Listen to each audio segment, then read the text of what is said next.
in Boston. Oh, statement of the night with Tatum and company coming home after a painful loss in Philadelphia with a series tied at 2 games apiece. And legs, from the very outset, Joel Embiid was the center. Yeah, absolutely the difference. I'm just imposing his physical dominance, incredible combination of power and finesse. We saw it the entire first half. Yeah, that was inside. Here he is outside. 11 points in the first quarter, and he was not slowing down. Late in the second quarter, more of the same from Embiid. Yeah, right here, late clock, catches it. Not a lot of resistance, but goes to the lean back from 18. He had 21 in the first half. Sixers up double digits. There's a 12-point lead, and here's more Joel in the third quarter. They're pulling away, and he's doing it on both ends of the floor. How about the defense?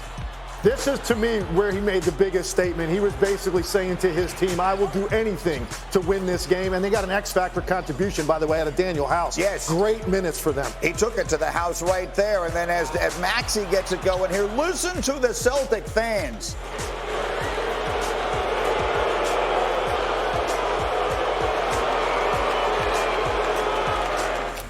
They're getting booed out the building, and frankly, they deserved it. Now down 14, looking for a spark. Jason Tatum.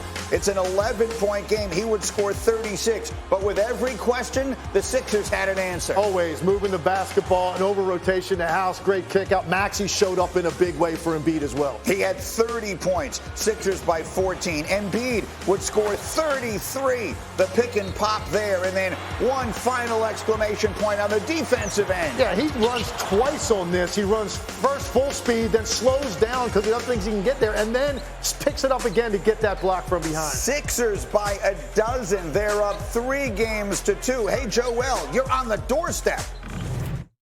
I don't care. I honestly don't care. We still gotta get one more win, and then obviously you going home, so you're gonna have a lot of energy, the crowd. And I would imagine everybody plays better at home too. So I do play better at home. We've got booed before, so it's not anything new. We didn't play well today. Fans could see it. You guys saw it, and you know that. All right, so there's a lot to unpack here. We start with the Philly side of it.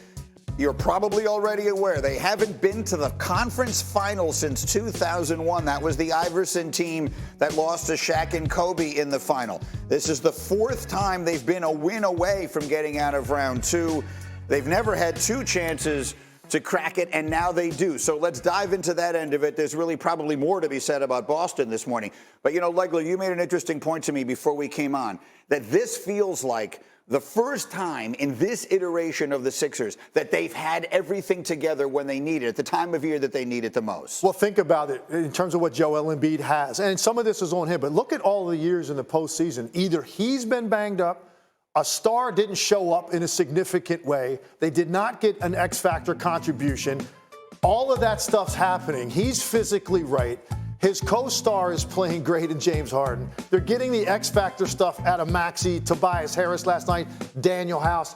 And it just feels, and guys are showing up when they need to for him. So if you really look at it, you can go year by year. It was always one of those issues with this team. They're not facing that right now. And it also doesn't hurt that the Boston Celtics are not the same team that they were the first 2 months of the season. And the Milwaukee Bucks are already sitting home watching. So there's a lot of things working well for Philadelphia. Having said all of that, the air will be heavy in Wells Fargo in Game 6 if the Celtics can stay within striking distance. We know how that feels and the pressure starts to kick in, but it just feels like right now Philadelphia's on a different level than Boston. Is it finally his time? We've been waiting for Embiid to have his time. Does it finally feel like his time? We've been waiting for a dominant Joel Embiid playoff run, which has been derailed over and over again by weird injuries, as Legs just said.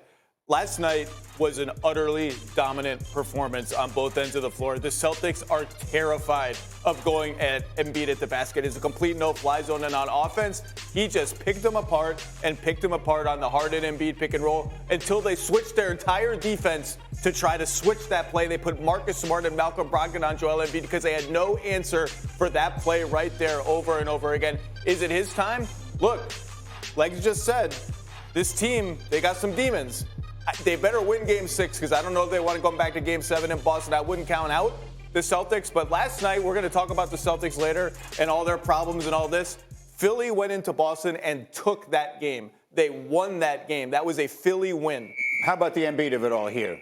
Unbelievable. It's a perception-altering victory from the Sixers. This is what we've been waiting for because nobody was ever quite sure if they could do it on the road, if Embiid could play the way he did, if Maxey could hit from the outside the way he did, Harden orchestrating the offense, and then you get all these other contributions. But Greeny, what really throws me on top of the Sixers part of this is you have a Celtics team that is essentially the same as they were last season. Yeah. And the focus that was there last year under Ime Udoka is not there right now the same way under Joe Mazzulla. They went through the motions in Game 1. They went through the motions in Game 4, got it back at the end, and then made several mistakes late. And in a big game at home, they were never really in that game. So Philly deserves a ton of credit for doing exactly what they need to do. But if they want to change it all the way, they got to win Game 6. Well, so that then perfectly segues us to where we wanted to be. It is Philly who has played the role in recent years of looking like less than the sum of their parts. Suddenly, it's Boston doing that, a team that was at 2 wins away from a championship a year ago, and as you pointed out, at the beginning of this season, looked like by far the best team in the NBA, suddenly just look lost. What is wrong with the Celtics? Yeah, about midseason, I said the Eastern Conference was going to be decided at the three-point line because that's how Boston and Milwaukee end you, right? They hit you with a barrage of shooting, and they do it in a different way than we're seeing now. The Boston at their best is a whole bunch of get in the gap, dribble drive, get downhill, force somebody to come help, kick out, and get multiple dribble drive kickouts and make you chase the basketball. You don't catch up to it. They've got more high-level spot-up three-point shooters than anybody in the league probably, other than maybe Milwaukee. They're not playing that way now. The ball's sticking. I don't like their body language. They don't handle adversity. I thought last night, we've seen bigger blowouts in this postseason. That was the most dominant performance I have seen because Boston did kind of keep fighting. When we see these games that are 30, 40-point games, at some point, teams are waving the white flag, and you can just tell they're thinking about the next game already. Boston wasn't because they knew how important that game was. So to continue to just never allow them in a home game to have any substantial run of any kind is something that I just can't recall happening to a really good team at home in a big spot. They just never had any momentum. Since Game 2 of the Hawks series, the Celtics have allowed 117 points per 100 possessions. That would have ranked last in the regular season. They are an inconsistent team with inconsistent focus on both ends of the floor, and this is just who they are. This is who they were last year. Milwaukee without Chris Middleton took them to 7. Miami, a team wheezing and injured, was a Jimmy Butler shot away from an all-time collapse for Boston in Game 7 of that series, and they just haven't been the same team since those first 2 games of the Atlanta series. Nick mentioned Game 1 when they lost without Embiid, and Game 4 when they had that game and let it go. If they lose this series, those are all-time look back and say, how did that happen to us moments? Well, the other thing that Nick mentioned is the one obvious change here is that Ime Udoka was the coach then and Joe Mazzulla is the coach now, and he is the youngest coach in the NBA, and that doesn't mean he isn't excellent. He's done a lot of really good things. There have been multiple moments in time over the course of the season that we were singing his praises. But to what degree do we think he is? I mean, what portion of the blame are we assigning to him? He's got to have a lot because, Greedy, we know what this team can do when they're right and they are focused. They're not right now. Mazzulla just hasn't been through this. There have been moments in this series, there have been moments in that Atlanta series where you go, why not take a timeout? Why not make a move to regroup everybody? And it hasn't been there. And that's why you look at a guy like Doc, that team never panicked, the Sixers didn't last night. They knew what they needed to do. They hit the big shot when they needed it. But Mazzulla is going through a learning curve right now that I don't think anybody could have expected with the way they performed throughout most of the regular season. Well, and it brings up the question that I raised in the open of the show. And, Zach, I'll start this with you. Could we be seeing more than just the end of a series here? I mean, Jason Tatum and Jaylen Brown, for the longest time, these two stars, the feeling was they really didn't fit together. Maybe they didn't want to be together, and it wasn't going to last forever. And then they made a somewhat startling second-half surge last year that led them all the way to the finals, and that narrative changed. All of a sudden, I feel like it's drifting back in the opposite direction. If they get somewhat summarily and ignominiously bounced out in the second round here, could we be seeing the end of Jaylen Brown in a Boston uniform? Well, look, 4 days ago, people were saying, Hey, remember those idiots who said we should break up Jaylen Brown and Jason Tatum? Aren't they idiots? And now we're back to answering the same question. So we sort of ride this roller coaster back and forth with these two. But look, here's what's happening tonight. The All-NBA teams come out tonight at 7 o'clock.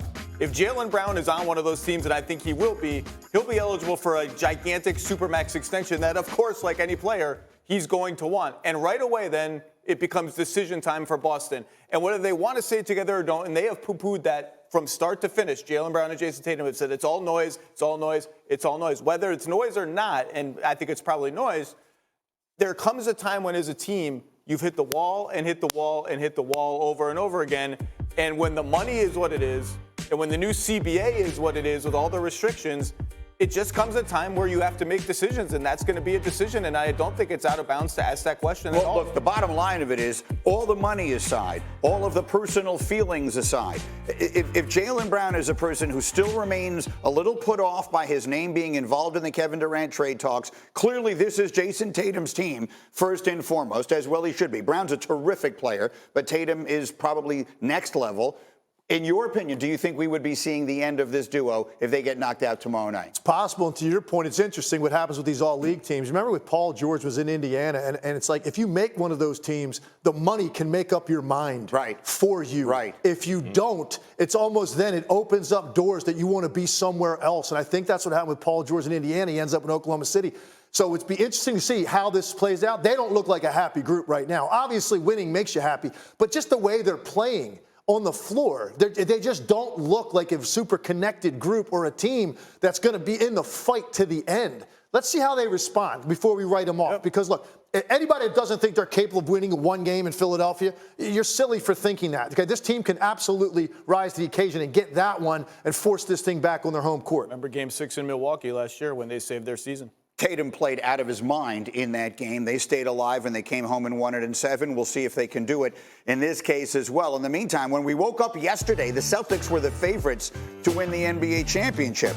No longer the case. The Nuggets and the Lakers are now the co-favorites to win the NBA championship. The Lakers, I'll remind you, were 14-1 before the playoffs started. They're now plus 300. And on the other side of the ledger, or just below them in the Eastern Conference, the Sixers are now the favorite. Thank you for watching ESPN on YouTube. For live streaming sports and premium content, subscribe to ESPN+.